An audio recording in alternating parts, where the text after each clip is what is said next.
小火車嘅車站呢，佢都佈置成我哋預先喺網上買咗飛，如果當日先買飛嘅呢，就喺呢度排隊啦。其實呢，好多時段呢都滿晒咗，預早網上訂票呢就會好啲咯。睇下，小火車到站啦！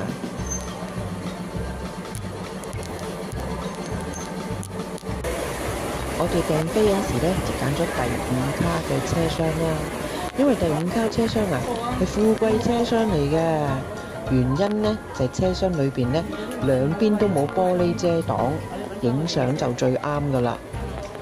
仲有小火車呢，總共有5節車廂喎，全部車廂都係指定席噶。嗱，第5卡嘅車廂個天花都係玻璃，我哋坐靠近窗位嘅位置。上咗小火車呢，心情特別興奮。火車開動啦！你睇下出邊個工作人員不停咁呢同我哋啲遊客打招呼喎，好熱情咁呢揮動緊佢雙手上面嘅歡迎卡啊！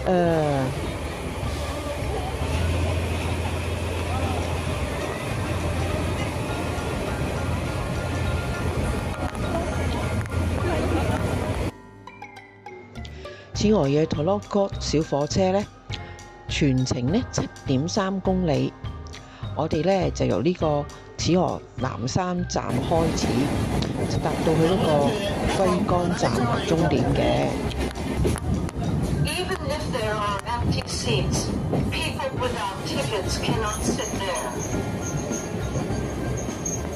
而家嚟到第2個站南山站啦。呢個站呢就要上落樓梯啦，就比較吃力啲啦。服務員都喺度揮手歡迎我哋啊！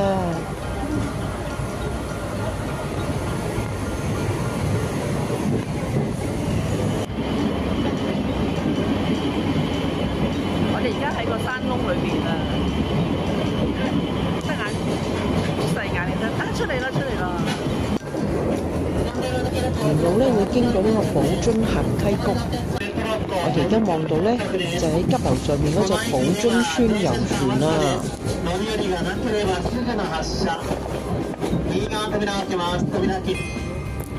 寶樽峽站個月台上面有啲好可愛嘅狸貓裝飾啊，你睇下，好得意啊！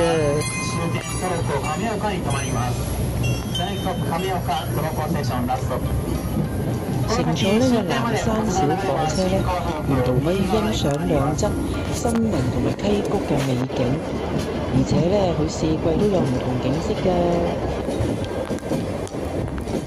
下面呢，溪流流水真係好急促喎，下次再嚟呢，真係要試下嗰個寶樽村遊船啦。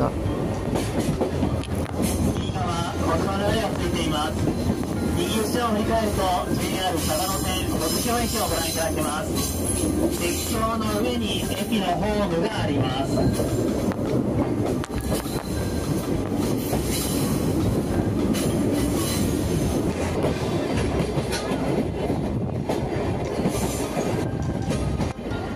の電車折り返し13今と違う電車のお客様、一旦ホームに降りて移動してください。車内のお声出きは本宅閉鎖ますおやめください。ライビガと亀岡トロッコステーションナウストップリーガ下一站呢，我哋就嚟到呢個福建道河神社啦。首先見到呢一座樓門，我哋而家咧就睇緊個地圖啦，就睇下點樣開始起行啦。我哋而家咧仲係喺本店嗰度，我女好似冇嚟過。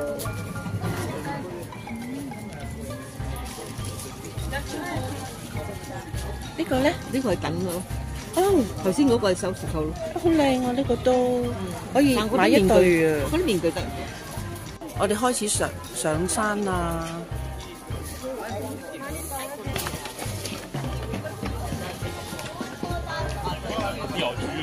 京都福建道河大社，佢呢就係全日本道河神社嘅總本社嚟嘅，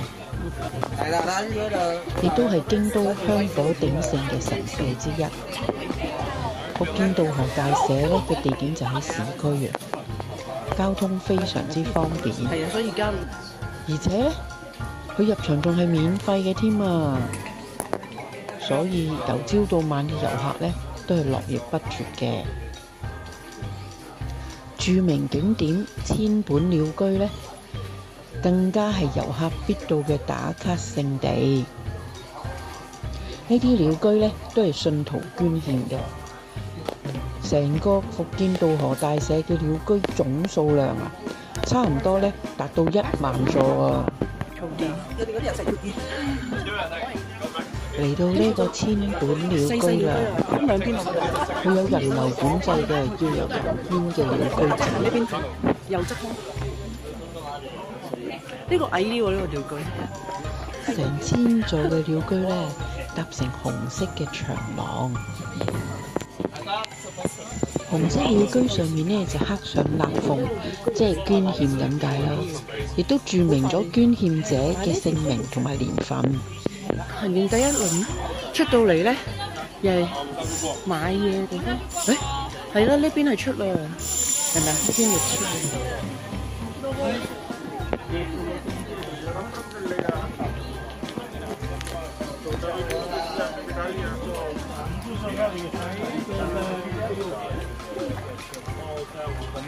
我哋繼續上咯喎，繼續沿住紅色嘅鳥居繼續上向山上出發。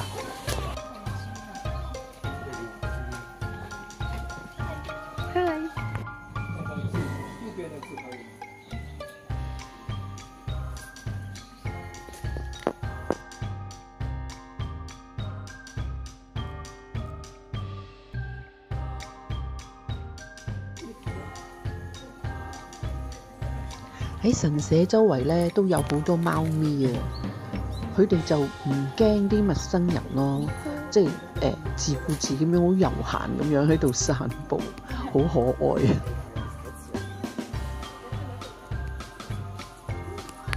嗱，影夠啦。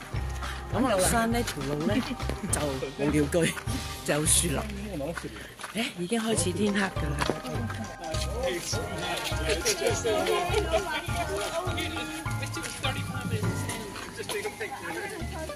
去高山都冇。喺道河神社裏邊呢，周圍都會見到狐狸嘅蹤影嘅，皆因呢，佢哋就係道河神嘅使者。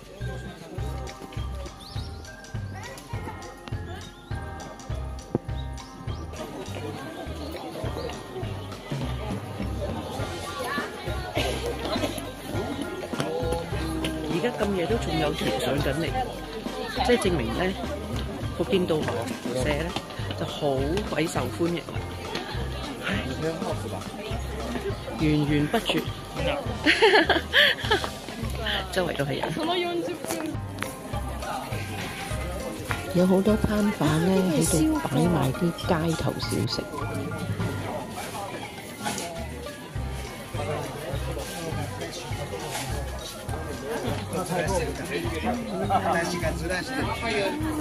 蟹肉棒燒完之後咧，搽啲醬，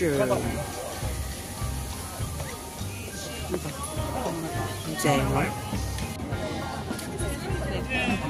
喂，但係呢條青瓜咧應該好開胃。哇！呢個係唔係醃咗嘅咩？你睇下，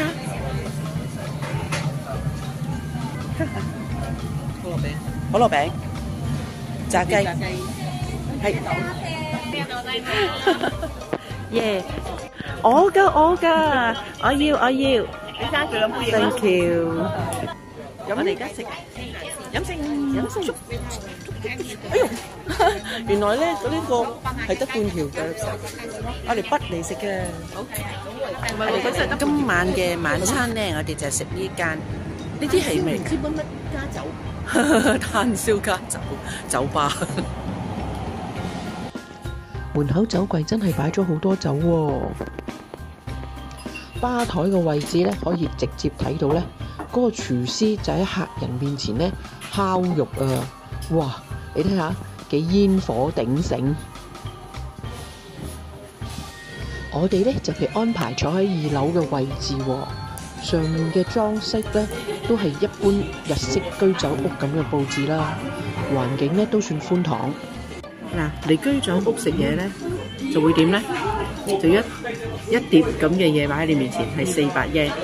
我哋2個人咧就800 yen 啦。你第二碟嚟嘅咧係呢個五花腩，係啦，有2種唔同味㗎。呢個咩嚟㗎？哇！呢個係軍部，係啊，啲軍部啊，呢個係葱啊，2種唔同味道嘅。第二嚟嘅小食咧就呢個枝豆啦，哇，好脆綠喎，好似有啲冰咁樣，你睇係咪？係，有冰凍嘅。跟住嚟呢個咧就燒炭住，可能冇食過咯。咁佢仲有襯啲梅子喺度。呢個燒葱串啊，雞串。好大粒葱。你睇下，我哋嗌咗呢個雞肉串咧，佢又拌呢個雞蛋嘅喎，等佢滑啲。我哋今日食咗個串雞蛋啊，3隻。一開始咧就係一個雞蛋料理啦，第3隻蛋料理啊，將佢點，係咪食晒成隻蛋啊？佢當汁嘅啫喎，你可以倒佢落去啊，好滑喎，佢晒啲雞蛋。O 唔 OK？得咧，哇！滴緊蛋啊！